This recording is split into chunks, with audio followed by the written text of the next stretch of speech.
రంగారెడ్డి జిల్లా యాచారం మండలం మేడిపల్లిలో ఉద్రిక్తత పరిస్థితులు చోటు చేసుకున్నాయి. గ్రీన్ ఫార్మాసిటీ కోసం సేకరించిన భూములు స్వాధీనానికి యత్నం చేస్తున్నారు. పోలీస్ బలగాలతో రంగంలోకి దిగారు అధికారులు. 200 మందికి పైగా పోలీసుల్ని మోహరించి యంత్రాంగం కోర్టు పరిధిలో ఉండగా ఎలా స్వాధీనం చేసుకుంటారు అంటున్నారు రైతులు. గ్రీన్ ఫార్మాసిటీ కోసం గతంలో 19,000 ఎకరాలకి పైగా భూమిని సేకరించారు అధికారులు. ఇప్పుడు ఆ భూమిని స్వాధీనం చేసుకోవడానికి చర్యలు ప్రారంభించారు. రోజుకి 500 ఎకరాల్లో సర్వే చేసి స్వాధీనం చేసుకోవాలని నిర్ణయించారు. అయితే కోర్టు ఆర్డర్ ఉండగా ఎలా సర్వే చేస్తారని ప్రశ్నిస్తున్నారు రైతులు. సర్వేని అడ్డుకునే అవకాశం ఉండటంతో పెద్ద ఎత్తున పోలీసులను రంగంలోకి దించారు.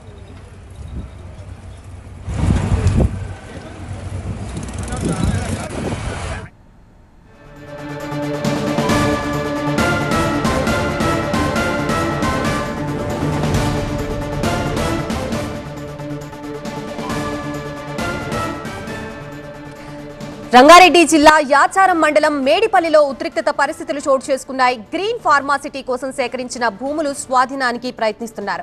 పోలీస్ బలగాలతో రంగంలోకి దిగారు అధికారులు. 200 మందికి పైగా పోలీసుల్ని మోహరించి యంత్రాంగం కోర్టు పరిధిలో ఉండగా ఎలా స్వాధీనం చేసుకుంటారు అంటున్నారు రైతులు. గ్రీన్ ఫార్మాసిటీ కోసం గతంలో 19,000 ఎకరాలకి పైగా భూమిని సేకరించారు అధికారులు. ఇప్పుడు ఆ భూముల్ని స్వాధీనం చేసుకోవడానికి చర్యలు ప్రారంభించారు.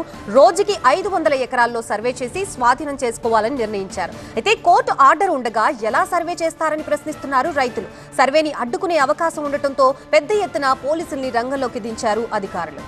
ప్రస్తుతం ఇదే అంశానికి సంబంధించి మనకి పూర్తి అప్డేట్స్ ఇవ్వడానికి మా ప్రతినిధి వాసు సిద్ధంగా ఉన్నారు. వాసు, చెప్పండి, ప్రస్తుతం రంగారెడ్డి జిల్లా యాచారం మండలం మేడిపల్లిలో ప్రస్తుతం సిచ్యువేషన్ ఏ విధంగా ఉంది? అధికారులు ఏమంటున్నారు? ఇటు పక్కన రైతులు కూడా స్టే ఉండగా ఎలా సర్వే చేస్తారు అని అంటున్నారు. దీనికి సంబంధించి పూర్తి డీటెయిల్స్ ఏంటి?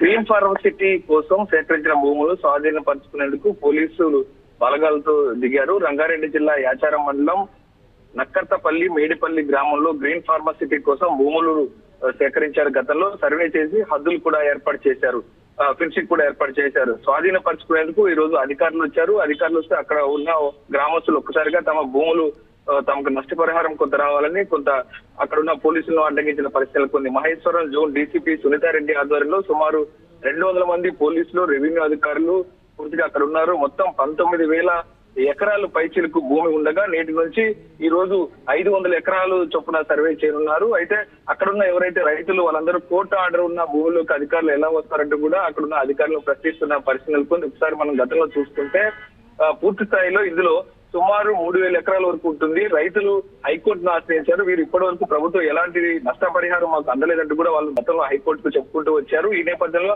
ఆ కాపీలను కూడా ఈ రోజు వచ్చిన అధికారులకు ఇచ్చిన పరిస్థితులు కొన్ని. పూర్తిగా అధికారులు రైతుల నుండి 2016 నుంచి 2023 వరకు ల్యాండ్ అక్విజిషన్ చేశారు. 2016లో ఇప్పటి వరకు కొంతమంది రైతులకు నష్టపరిహారం మాకు అందలేదంటూ కూడా వాళ్ళందరూ కోర్టుకెళ్లిన పరిస్థితి నెలకొంది. గత ప్రభుత్వంలో భూములు కోల్పోయిన రైతులకు నష్టపరిహారంతో పాటు కందుకూరు మండలం మీర్జాన్పేట గ్రామంలో 4th సీటు ఏదైతే చెప్తున్నారో 100 ఎకరాకు ఒక్కొక్కరికి 120 గజాల చొప్పున కూడా ఇస్తామని గతంలో మాకు హామీ ఇచ్చారు. సో ఆ నేపథ్యంలో పూర్తిగా అక్కడ ఆ హామీ కూడా నెరవేరలేదంటూ కూడా వాళ్ళందరూ చెప్తున్న పరిస్థితి ఉంది. పూర్తి స్థాయిలో అందరైతే ఆందోళన వ్యక్తం చేస్తున్నారు. ఫార్మాసిటీకి సంబంధించి మొదటి నుంచి వ్యతిరేకిస్తున్న రైతులు ఫార్మాసిటీకి వ్యతిరేకంగా పోరాట కమిటీ ఆధ్వర్యంలో కూడా గతంలో కోర్టును ఆశ్రయించిన పరిస్థితి నెలకొంది. హైకోర్టు ఆర్డర్ ఉన్న భూములకు ఎలా వస్తారంటూ పూర్తిగా ఇటు రైతులు అధికారులు చెప్తున్నారు. అలాగే గతంలో ఎవరైతే కొత్త ల్యాండ్ ఎక్విజిషన్ అయితే జరిగింది, రైతులకి నష్టపరిహారం కూడా ఇచ్చారు. ఈ రోజు తాము ఆ భూముల్ని స్వాధీనపరచుకోవడానికి వచ్చామంటూ కూడా అధికారులు చెప్తున్నారు. Right, thank you for the update Vasu.